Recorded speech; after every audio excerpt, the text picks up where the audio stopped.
네, 오늘은 조금 전에 주요 뉴스에서 보내드린 것처럼 심상치 않게 돌아가고 있는 한일 관계에 대해서 먼저 여러분께 전해드릴까 합니다. 윤태곤 더모아 정치분석실장, SBS 보도국 정치부의 민성기 원일이 선임기자 나오셨습니다. 세 분 어서 오십시오.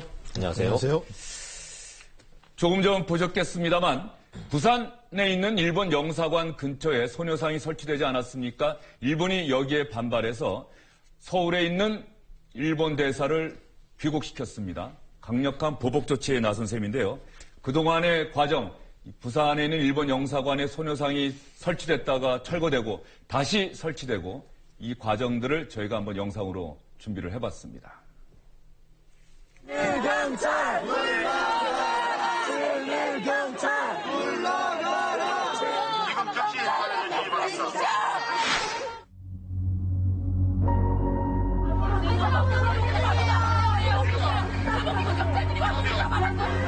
소녀상 나가라 정보청을 친일 매국 세력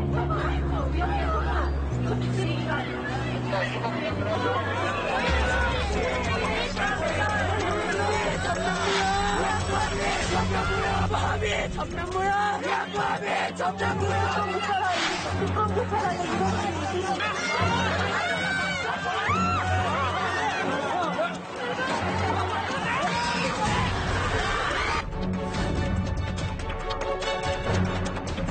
이후 구청에는 전국에서 항의가 이어졌습니다. 결국 구청장이 오늘 오전 긴급 사과 대변을 열고 소녀상 설치를 막지 않겠다고 밝혔습니다. 소녀상에 해주고 계십니다. 早急に撤去するように観光政府や関係自治体に強く申し入れをしていきたいという、表情像の設置というのは極めて遺憾だというふうに思います。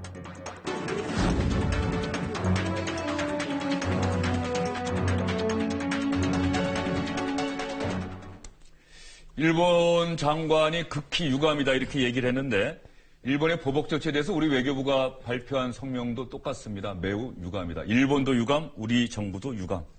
어쨌든 간에 부산에 있는 일본 영사관에 소녀상이 설치된 데 대해서 일본의 항의 수위가 우리가 생각했던 것보다 점점 더 올라가고 있는 것 같아요.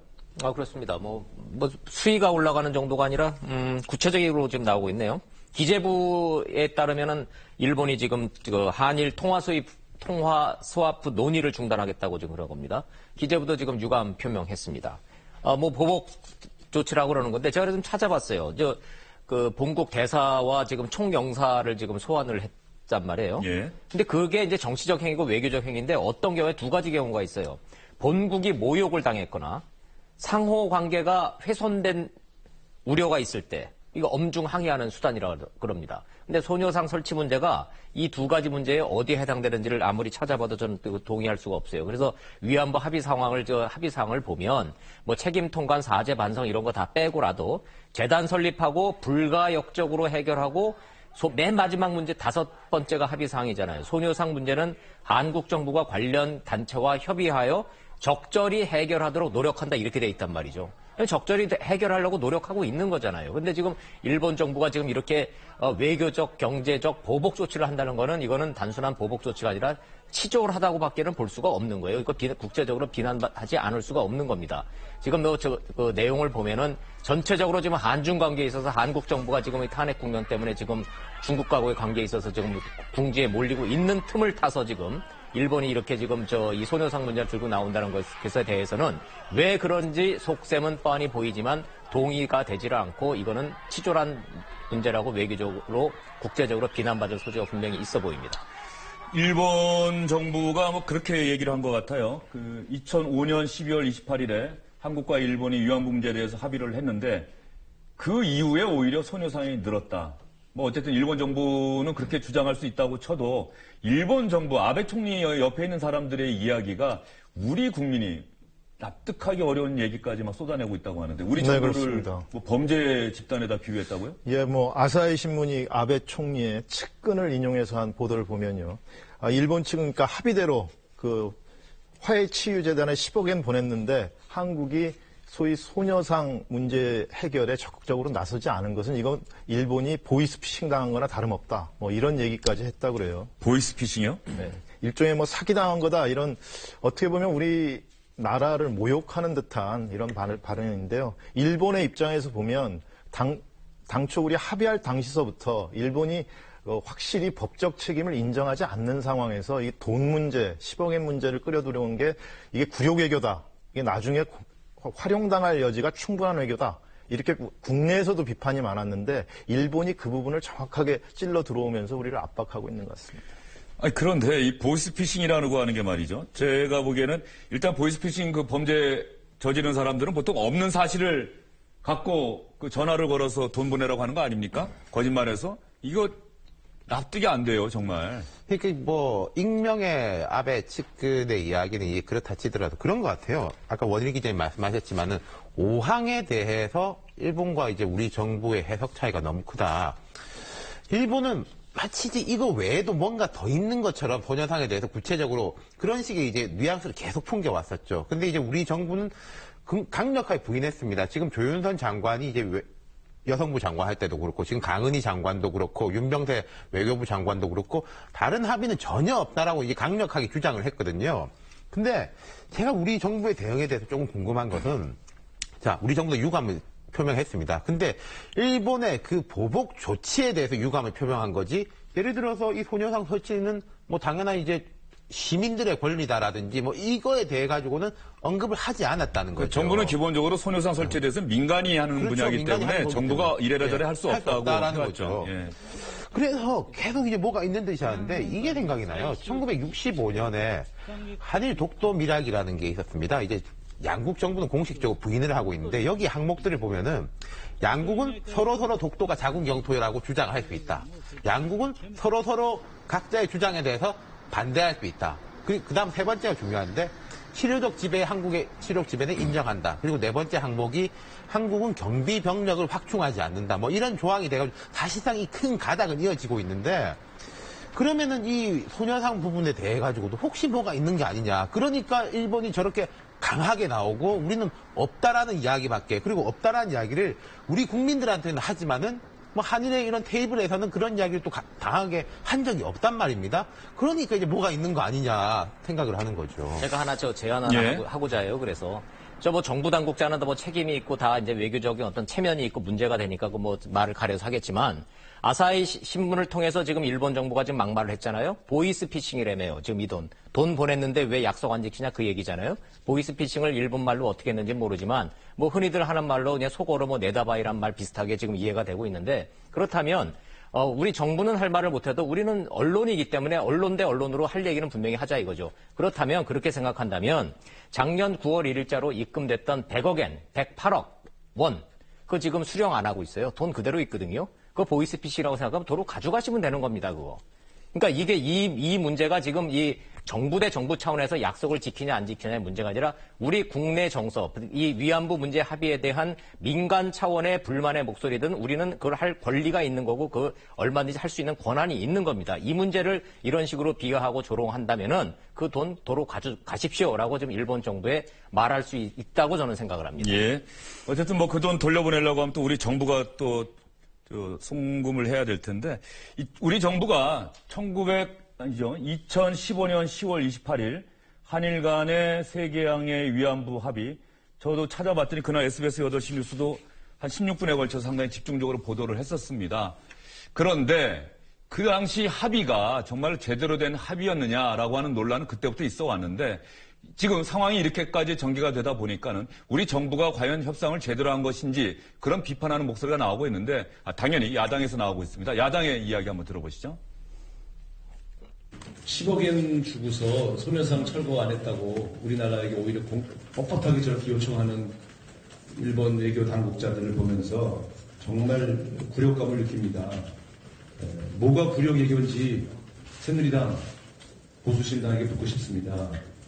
이 일본 위안부 합의야말로 굴욕 외교 아닙니까? 이런 걸 지적해야죠.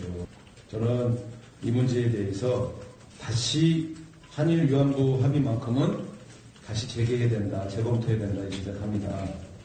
불가역적이라는 표현으로 다시 또 일본한테 딱 발목이 잡혔어요. 이 불가역적이라는 말을 제가 다시 재해석해 드리겠습니다. 일본과의 재협상이 불가하다고 하면 역적이다. 마치 준말로 불가역적이라고 하겠습니다. 일본과의 재협상이 불가하다고 하면 역적이다. 이 말을 줄여서 불가역적이다. 이렇게 또 우상호 원내대표가 이 말을 통해서 우리 정부를 비판했는데요. 새누리당이나 뭐 개혁보수신당은 반응 나왔습니까? 없습니다. 뭐 오전 내내 기다렸는데 청와대, 새누리당, 보수신당 아무런 공식 반응이 없습니다. 이거는 이제 민주당 야당의 몫으로 지금 생각하고 있는 것 같은데 이거 좀 잘못된 거예요. 지금 이 워싱턴에서 한미일 외교 차관 회의 열리고 있잖아요. 네. 여기에서 지금 비공식적으로 얘기를 들어보니까 일본 차관이 우리 임성남 차관한테 1시간 넘게 이 얘기를 지금 했다는 거 아니에요?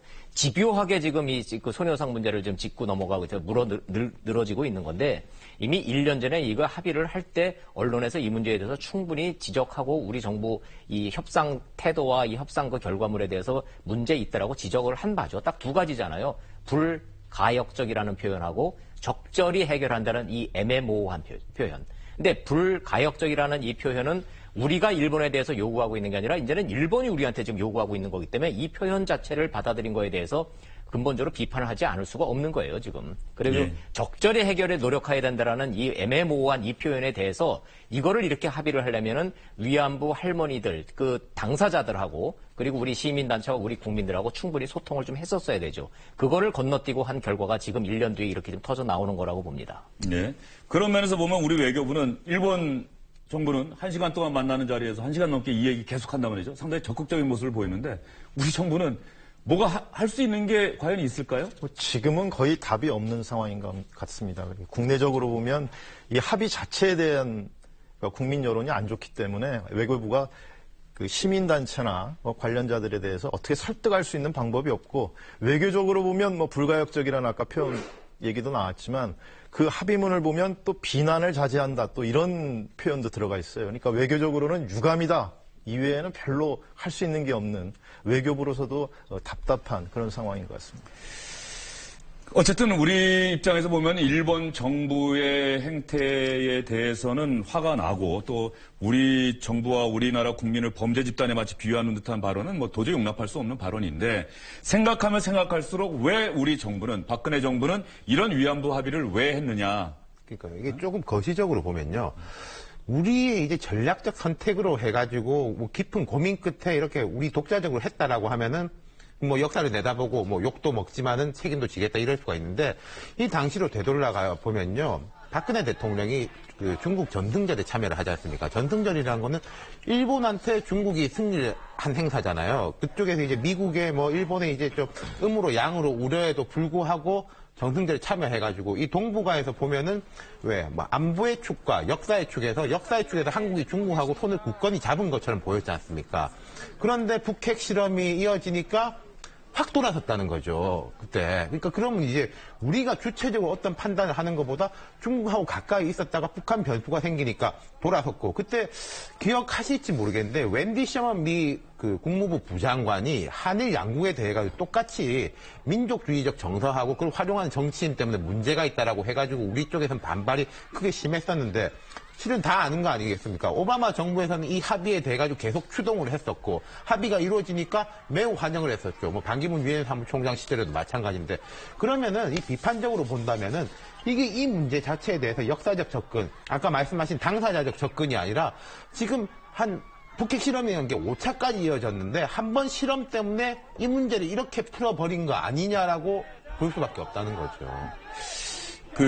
조금 전에 어쨌든 간에 이거 위안부 합의가 2015년 12월 28일에 발표가 됐을 때 당장 원일 기자가 얘기했던 것처럼 왜 당사자의 위안부 피해자 할머니들에게는 사전 얘기가 없었느냐, 설득하지 못했느냐 이런 비판이 있었는데 우리 정부가 어쨌든 간에 이게 외교적으로 왜 이런 선택을 했는지 이 부분에 대해서는 또 이번 대선 과정이나 또 다음 정부가 들어서면 어떤 조치가 있을 것이라 생각을 하고 일본의 아베 총리가 당시에 일본 정부 대변인 통해서 사죄와 반성의 마음을 표명한다. 그리고 박근혜 대통령과 전화 통화를 통해서 사죄한다 얘기를 했다고 하는데 이 부분은 우리 국민은 직접 보지를 못하고 듣지를 못했던 거죠. 그러면서 본다고 한다면 1970년에 폴란드 바르샤바 묘지를 찾아가서 무릎을 꿇었던 서독의 당시 빌리 브란트 총리인가요?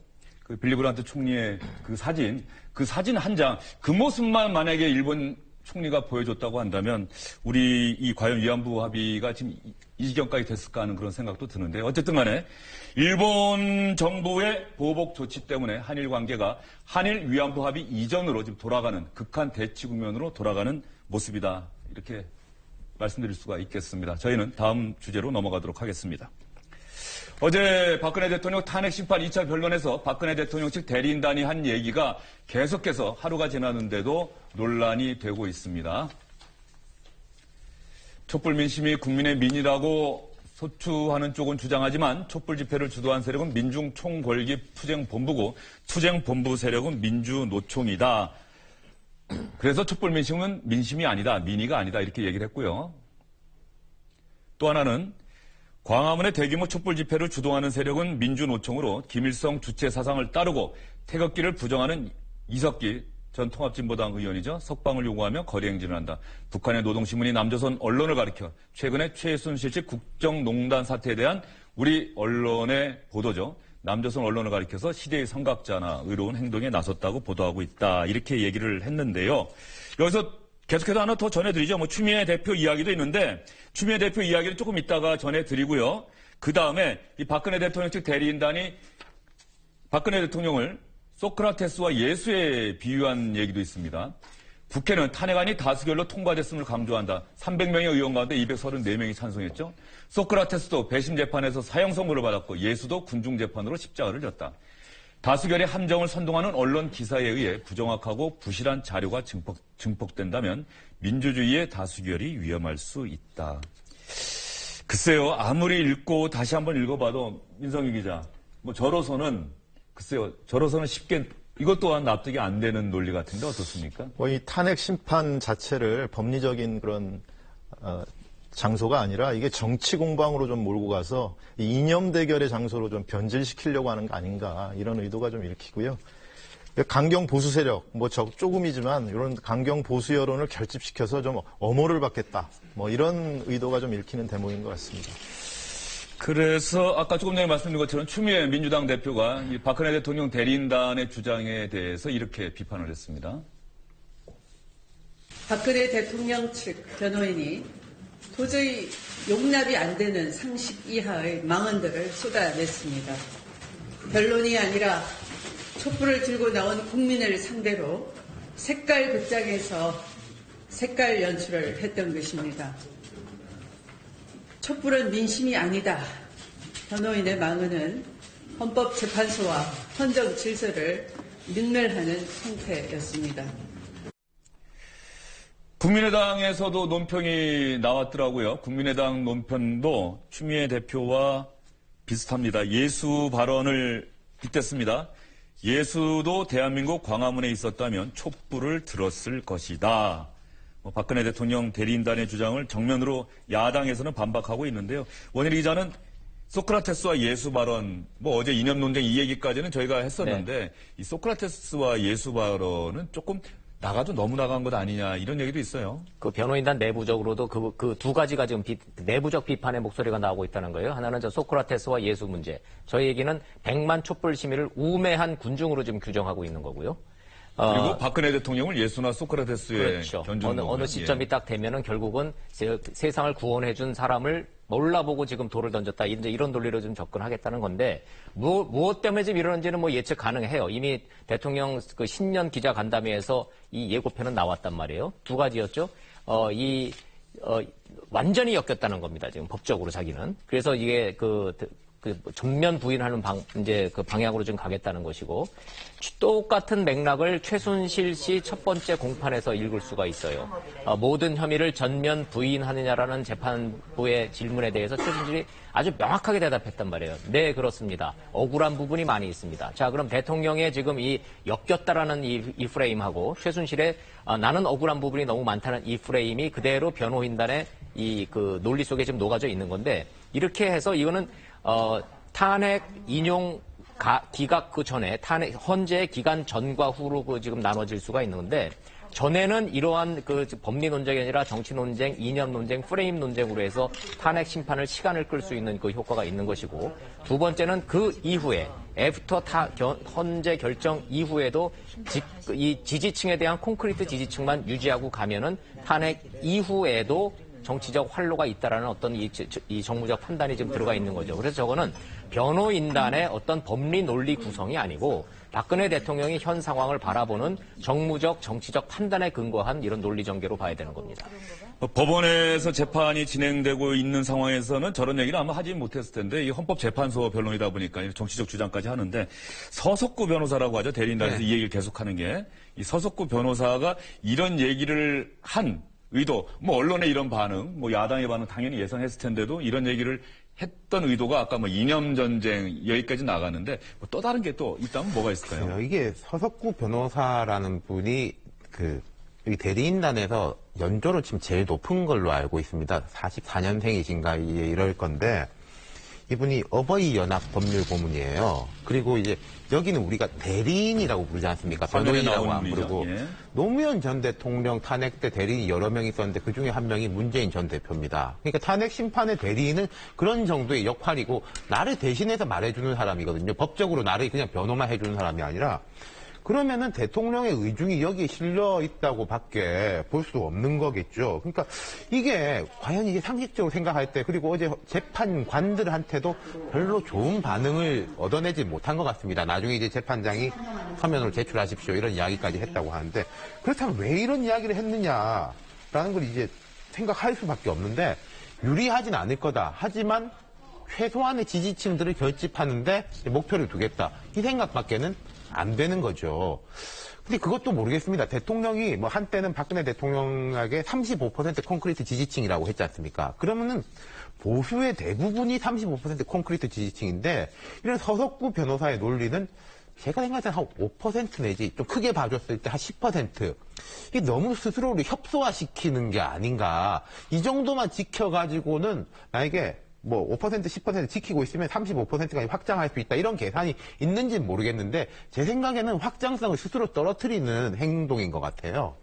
서석구 변호사가 그래서 누군지에 대해서 많은 누리꾼들이 관심을 갖고 찾아봤더니 서석구 변호사가 1981년에 불임 사건이라고 있지 않았습니까? 노무현 전 대통령이 첫 변호인을 맡았던. 근데 당시에는 이제 부산에서 열렸던 재판인 것 같긴 한데 이 대구에서 이 재판이 열렸을 때 서석구 변호사가 당시 판사로 국가보안법 위반 혐의에 대해서는 무죄를 선고한 경력이 있다고 해요. 그래서 이 서석구 변호사가 예전에는 이랬던 사람인데 어떻게 지금 와서 이렇게 생각이 바뀌었느냐. 본인 말씀을 제가 예전에 들어봤는데 참 재밌어요.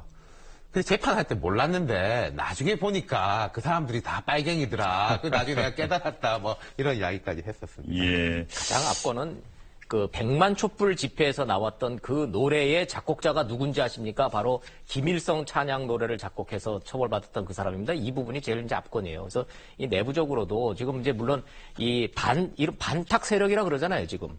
탄핵을 반대하는 세력이 지금 한 10%에서 15% 정도 된다는 거잖아요. 이 목소리를 대변하는 것까지는 이해를 된다 그러지만 그 내부에서도 이 상황을 이게 집회 참가 노래를 김일성 찬양 노래하고 연결시켜서 하는 이 색깔론 이거는 정말 너무 많이 나와서 이건 전략적 미스다라 이런 탄식이 나오고 있다고 해요. 내부적으로는. 예. 뭐 민성기 기자가 보기에도 박근혜 대통령 측 대리인단의 이런 주장이 어쨌든 헌재 결정을 지연시키려고 하는 의도나 효과를 거둘지는 몰라도 적어도 국민적 동의를 얻는 데는 실패한 것 아닌가 싶은데 어떻습니까? 뭐 국민적 동의를 얻는 데는 좀 실패할 수밖에 없는 발언이죠. 지금 알면서도 그럼 했다는 얘기. 알면서도 한 거 아니겠습니까? 이런 보면 아주 적더라도 보수 진영의 소위 강경 보수 세력을 박근혜 대통령을 옹호하는 쪽으로 이렇게 집결을 해놓으면 다음 대선이 가까이 오면 보수 진영의 어떤 후보가 나올 텐데 그 사람들도 무시하지 못하는 거 아니냐 이런 데까지를 염두에 두고 하는 포석이라고 봐야 되겠죠. 네, 어쨌든 현직 대통령에 대한 탄핵 심판이 진행되고 있는 이 상황 자체가 뭐 대한민국 국민 입장에서 보면 정말 화도 나고 안타깝기도 한 그런 상황인데요. 이 대통령 측 대리인단의 주장이 오히려 그런 화나고 안타까운 국민들의 가슴에 또 불을 지핀 것이 아닌가 뭐 이런 얘기들도 많이 나오고 있는 상황 같습니다. 저희는 다음 주제로 넘어가겠습니다. 박근혜 대통령이 탄핵 심판대 선거 자체가 그동안 최순실 씨를 비롯한 민간인들이 공직을 맡고 있는 사람이 아니라 민간인이 국정을 농단했다. 바로 이런 혐의 때문 아니겠습니까? 그러다 보니 차기 대선 주자들이 내가 대통령이 되면 이렇게 바꾸겠습니다. 이런 얘기를 참 많이 하고 있는데 현재 각종 여론조사에서 지지율 1위를 달리고 있는 문재인 전 민주당 대표가 어제 한 토론회에 참석해서 내가 대통령이 되면 이렇게 바꾸겠습니다라고 얘기를 했습니다. 청와대 특권을 버리고 국민과 소통하겠습니다. 국민 대통령 시대에 대통령이 있을 곳은 구중궁궐이 아니라 광화문 청사입니다. 대통령 직무 청사를 광화문으로 옮기겠습니다. 청와대와 국악사는 국민들에게 돌려드려 시민 휴식 공간으로 만들겠습니다. 대통령의 24시간도 공개하겠습니다. 대통령의 일가가 국민들께 투명하게 보고되도록 하겠습니다. 광화문 대통령 시대에 맞춰 국민에게 가깝게 다가가는 새로운 문재인 전 대표 얘기 들어보니까 지금 박근혜 대통령 시대, 이전에 이제 대통령이 됐던 시대와는 완전히 다르게 바꾸겠다 이런 얘기 같은데요. 하나 궁금한 거는 그 대통령 관저는 어떻게 하겠다는 관저는 그대로 청와대에 있는 것을 관저는 그대로 청와대에 두고요. 예. 어제 그 문재인 전 대표의 말을 들어보면 박근혜 대통령의 소위 약점, 잘못된 점으로 지적된 것들, 그러니까 소통하지 못하는 유체이탈 화법을 쓰는 이런 대통령이라는 거, 그리고 여러 가지 의전만 강조한다는 거, 국민과 좀 멀리 떨어져 있다는 거, 이런 것들, 특히 세월호 7시간 의혹에서 보여지듯이 일정이 좀 불투명하다는 거, 이런 것들을 앞세우면서 나는 박근혜 대통령과는 전혀 다른 대통령이 되겠다, 이런 점을 대단히 강조한 것 같고요. 그런 측면에서 또 한 번 주목해 봐야 될 것은 어제 이것뿐만 아니라 권력의 적폐라고 지적돼 왔던 것들, 검찰이 기소권과 수사권을 독점하고 있는 거, 그리고 국정원이 국내 정보 수집에 주력하면서 이게 왜곡돼서 국내 정치에 투영되는 거, 이런 것도 해소하겠다는 의견을 밝힌 것으로 보면은 앞으로 이제 선두주자이기 때문에 지속적으로 국민적인 과제로 나온 이슈들을 선점하면서 선거전을 선도해 나가겠다, 이런 의지가 좀 엿보이는 것 같습니다. 원일 기자, 특히 대통령의 일과를 24시간 다 투명하게 공개하겠다. 이거 사실 백악관 같은 경우는 그 대통령 일정 사실 홈페이지 통해서 공개하지 않습니까? 우리나라하고 조금 달랐던 부분이긴 한데. 공개하죠. 근데 공개를 하는데 24시간의 사생활까지 어떤 사적인 영역까지 다 공개하는 것이 사실 아니고 국민들이 그것까지 알고 싶어 하지는 않을 것 그걸 같은데요. 궁금해하는 것이 아니라 중요한 상황과 어떤 세계적, 국내적, 해외적 사안에 대해서 대통령은 언제 누구를 만나서 어떤 얘기를 하고 어떤 판단을 내릴까에 대한 그 과정에 대한 투명성을 요구하는 거지 24시간을 지금 주장하는 건 아니죠. 그래서 저는 이제 문재인 전 대표가 이제 사실상 대선 공약한 거예요, 이거는. 그래서 저는 이제 이거를 쭉 이제 분석을 이렇게 쭉 해 보면서 요거는 참 얘기가 된다. 요거는 참 잘 잡았다라고 하는 부분이 하나가 있고, 이거는 참 대표적인 헛발질이다 하는 게 두 가지 경우가 있다고 저는 개인적으로 생각을 하는데, 겁니까? 첫 번째는 검찰 개혁에 대해서는 저거는 그 주제를 잘 잡았다고 생각이 들어요. 왜냐하면 이 모든 사안에 제왕적 대통령제를 수행하는 이 비판받는 이 시스템의 가장 접점이 돼 있는 그게 검찰, 정치 검찰에 대한 어떤 비난, 여기에 대한 개혁이 필요하다. 이거는 이제 해야 되는 거죠. 근데 구체적으로 내용이 나왔단 말이에요. 헛발질은 어떤 겁니까? 그렇죠. 요거 먼저 제가 말씀을 좀 드릴게요. 검찰 개혁을 하겠다는 어떤 정치적 수사만 나온 것이 아니라 논의가 되어 왔던 경찰로의 수사권 이양, 수사권 독립 문제를 해결하겠다. 자기가 그 노무현 정부 집권 시절에 꼭 했어야 되는데 제일 후회되는 게 이거다라고 얘기하는 걸로 봐서 이 문제는 굉장히 구체적이고 방향성에 있어서 잘한 거예요. 근데 대표적인 헛발질은 대통령의 24시간을 공개하고 광화문 대통령 시대를 만든다 그래서 과연 국민들이 차기 대통령은 투명하고, 그게 아닌 거죠, 원하는 게.